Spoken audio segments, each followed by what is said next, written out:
royalty. They'll be calling me, calling me. They'll be calling me royalty.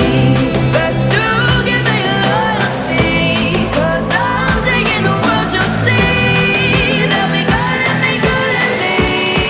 They'll be calling me royalty.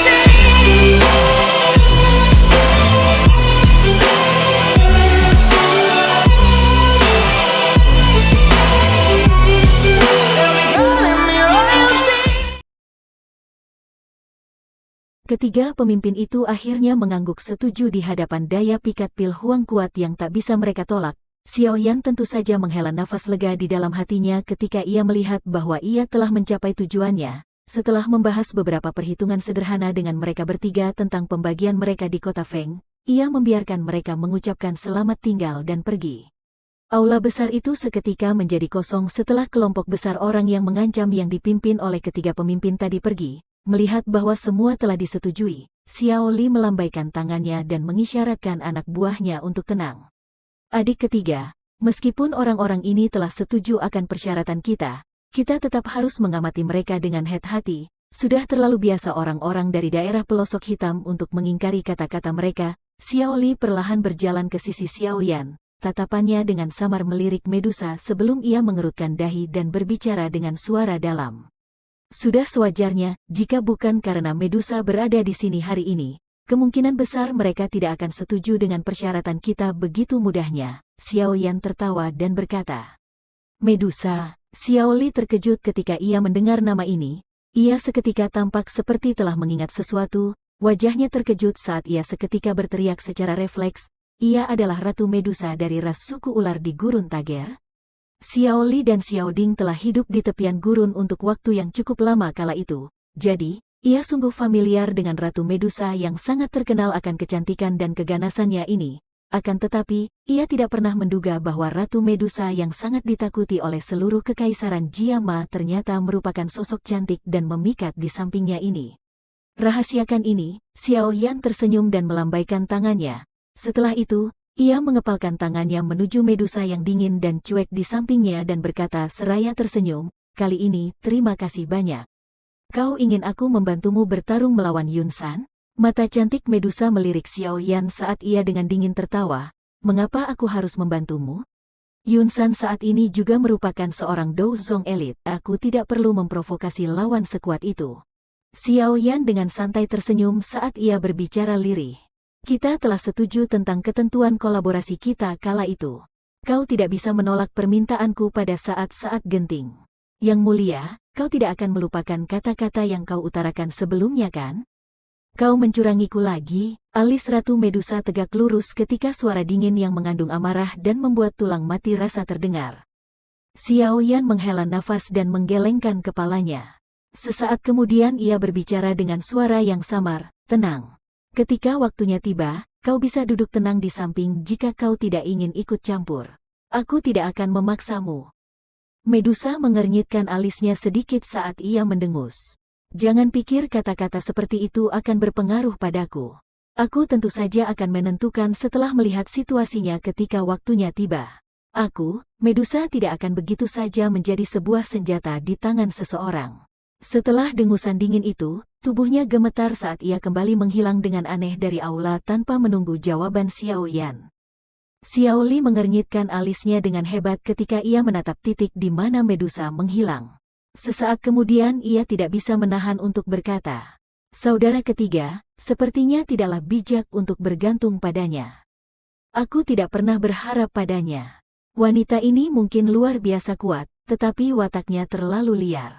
Tidak ada orang yang dapat menundukkannya. Jika bukan karena aku bisa memberikan sesuatu yang menarik untuknya, kemungkinan ia akan masih terus mengejarku tanpa lelah, dengan niat membunuh. Xiao Yan menggelengkan kepalanya dan menyuarakan pemikirannya. Lalu apa yang kita lakukan? Tanpa bantuannya, kemungkinan kemenangan kita ketika berurusan dengan Yun San tidaklah terlalu tinggi. Xiao Li agak khawatir saat ia berbicara. Ia juga sadar bahwa Yun San adalah kartu as terbesar Sekte Misty Cloud. Jika orang tua ini tidak mati, sekte itu akan selamanya berdiri di kekaisaran Jiama. Tenang, serahkan Yun San padaku. Xiao Yan melambaikan tangannya dan perlahan duduk di sebuah kursi. Iya. memegang kepalanya dengan tangannya dan berpikir mendalam.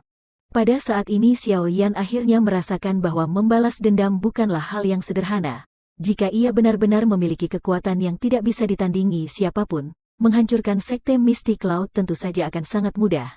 Namun saat ini ia tidak memiliki rasa percaya diri mutlak dalam mengalahkan Yun San, meskipun kekuatannya telah melonjak pesat. Ditambah lagi, masih ada banyak ahli dari sekte Mystic Cloud di bawah Yun San dan juga 1000 murid tingkat bawah. Ia sendiri pernah merasakan formasi dari sekte Mystic Cloud kala itu dan tentu saja tahu seberapa kuat sekte itu. Sepertinya yang paling penting sekarang adalah dengan cepat meningkatkan kekuatannya. Xiao Yan menghela nafas, tatapannya mendadak dilontarkan pada cincin hitam gelap di jarinya saat ia menjadi sedikit terkejut. Kegembiraan kecil seketika menggelora ke matanya, ia hampir lupa kekuatan bertarung ini. Orang lain memanggil Yao Lao sebagai Yan Zunze. Dengan kata lain, Yao Lao yang dahulu pasti merupakan seorang ahli di kelas Douzun. Meskipun ia saat ini berada di dalam bentuk roh, ia bisa unggul dalam sebuah pertarungan dengan seorang ahli di puncak kelas Dou Huang dengan bantuan api pembeku tulang. Kekuatan bertarung Xiao Yan tak dapat dipungkiri akan melonjak besar jika Yao Lao bisa terbangun kembali. Terlebih lagi, Xiao Yan saat ini telah meleburkan 2 jenis api surgawi. Kemungkinan besar ia memiliki kemampuan untuk membantu Yao Lao memurnikan sebuah tubuh yang dapat menampung rohnya. Setelah roh Yao Lao memiliki tempat tinggal, kekuatannya pasti akan kembali ke puncaknya. Pada saat itu, seorang Douzong biasa seperti Yun San bukanlah seseorang yang ditakuti di mata seorang Douzun elit. Akan tetapi, Yao Lao telah masuk ke dalam tidur lelapnya. Xiao Yan juga benar-benar tidak tahu bagaimana cara memurnikan sebuah tubuh dan juga berbagai macam bahan obat yang diperlukan. Oleh karena itu, hal pertama yang harus ia lakukan untuk bisa memurnikan sebuah tubuh adalah membangunkan Yao Lao dari tidur panjangnya. Setelah Yao Lao terbangun, tidak hanya kekuatan bertarung Xiao Yan akan melonjak, tetapi ia juga akan menghindari banyak penyimpangan mengingat pengalaman Yao Lao yang luar biasa banyak. Dengan kemampuan Xiao Yan sekarang, ia tentu saja tidak akan bertindak seperti yang ia lakukan 2 tahun lalu, ketika membangunkan roh Yao Lao yang berada di keadaan tertidur. Pada kala itu, ia dengan beruntung telah terkantuk-kantuk dengan membabi buta untuk membangunkan Yao Lao. Kini, selama ia diberikan bahan obat yang cukup, ia akan bisa memikirkan 2 atau 3 cara untuk membangunkan roh Yao Lao. Tangan Xiao Yan mendadak menghantam meja. Suara yang mendadak itu mengejutkan Xiao Li yang berada di samping. Xiao Li mendongak dan tertegun saat ia memandang kegembiraan di wajah Xiao Yan yang muncul mendadak. Saudara kedua, bisakah kau membantuku mengumpulkan beberapa bahan obat? Xiao Yan tersenyum dan berkata, semua bahan obat yang ia perlukan cukup langka. Jika ia pergi mencarinya sendiri, ia tidak akan tahu kapan ia dapat mengumpulkan semuanya. Oleh karena itu, tentu saja menyerahkan masalah ini kepada Xiao Li yang mengelola kota adalah hal yang tepat. Tidak masalah. Kota Feng secara kebetulan memiliki beberapa toko bahan obat yang memiliki kekuatan yang cukup besar di daerah pelosok hitam. Saat ini mereka semua berusaha menjilat kita. Kita bisa mencari mereka jika membutuhkan bahan-bahan obat. Xiao Li menganggukkan kepalanya dan bertanya, bahan obat jenis apa yang kau perlukan? Xiao Yan berbalik dan mengambil pena yang tergeletak di atas meja. Setelah itu, pena itu dengan cepat menari melintasi kertas. Sesaat kemudian ia menyerahkannya kepada Xiao Li dan memerintah. Sebaiknya kita bisa menemukan seluruh bahan obat ini. Kirim seseorang ke kota-kota besar lain di daerah pelosok hitam untuk membelinya, jika tidak tersedia di kota Feng. Sebaiknya, semuanya bisa didapatkan dalam waktu setengah bulan. Bunga kekal gelap, daun roh matahari membara. Tatapan mata Xiao Li menyapu kertas itu dan mempelajari banyak nama bahan obat asing yang tertera yang tidak biasa ia dengar. Ia tertawa kecut dan ia pun dengan cermat menyimpan kertas itu. Ia berkata, aku akan berusaha sebaik mungkin. Kemungkinan besar tidak akan mudah menemukan bahan-bahan obat ini. Harga untuk membelinya juga tidak akan murah.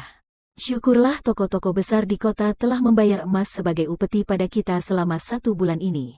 Akan tetapi, mungkin tidak akan cukup untuk menggunakan uang ini untuk membeli bahan-bahannya. Xiao Yan baru mengingat bahwa ia tidak lagi di akademi bagian dalam setelah mendengar kata-kata Xiao Li. Seluruh energi api tidak berguna sebagai mata uang di tempat ini.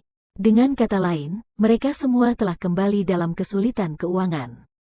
Xiao Yan dengan tidak berdaya menggelengkan kepalanya. Ia melambaikan tangan dan lebih dari 10 botol giok muncul di atas meja. Pil-pil obat ini semuanya dimurnikan Han Feng di masa lalu. Pil-pil obat ini tingkatnya cukup tinggi, seharusnya ini bisa memperoleh uang yang cukup banyak jika kau coba menjualnya. Kita pertama-tama akan mencari kebutuhan yang mendesak terlebih dahulu. Dalam periode ini, aku akan tinggal di kota Feng dan menggunakan bahan-bahan obat yang ditinggalkan Han Feng untuk memurnikan beberapa pil obat. Ini akan terus berlanjut hingga kau telah mengumpulkan semua bahan obat yang aku butuhkan. Xiao Li pun menghela nafas lega setelah mendengar bahwa Xiao Yan akan tinggal di kota Feng. Dengan kemampuan memurnikan obatnya yang tidak lebih lemah daripada Han Feng, kemungkinan reputasi gerbang Xiao dengan cepat akan terkenal di seluruh daerah pelosok hitam. Sebuah pil obat tingkat tinggi adalah sesuatu yang akan dikejar oleh banyak sekali orang dengan bodohnya. Xiao Li menyimpan botol-botol giok di meja ke dalam cincin penyimpanannya dan menyuarakan pemikirannya. Dengan kemampuan Han Feng, pil-pil obat ini seharusnya dapat menyokong kita untuk sementara waktu. Kau bisa tenang dan hanya fokus memurnikan obat-obat itu. Serahkan masalah bahan obat padaku. Aku akan mengumpulkan semuanya bahkan jika aku harus mengambil jalan merampok. Kekejaman liar muncul di wajah Xiao Li setelah ia berbicara. Ia jelas paham bahwa bahan-bahan obat ini sangatlah penting bagi Xiao Yan. Jika tidak, Xiao Yan tidak akan memberitahunya mengenai hal itu dengan sikap seserius itu. Mengingat wataknya, yang harus ia lakukan adalah berusaha sekuat tenaga untuk membantu Xiao Yan. Ia tidak peduli meskipun ia berakhir harus mengorbankan nyawanya. Kala itu, kata-kata yang telah diucapkan Xiao Ding kepadanya ketika ia pergi menuju daerah pelosok hitam masih berada di hatinya. Kau boleh mati, tetapi jangan adik ketiga. Hidung Xiao Yan terasa sedikit berair ketika ia mengamati warna merah terang yang tiba-tiba menjalar ke dalam mata Xiao Li. Menghilangnya ayahnya dan kehancuran yang dihadapi klan Xiao. Dua saudara ini berada sangat jauh dari kekaisaran, bergaul dengan kesepian dan kesulitan di tempat yang asing ini.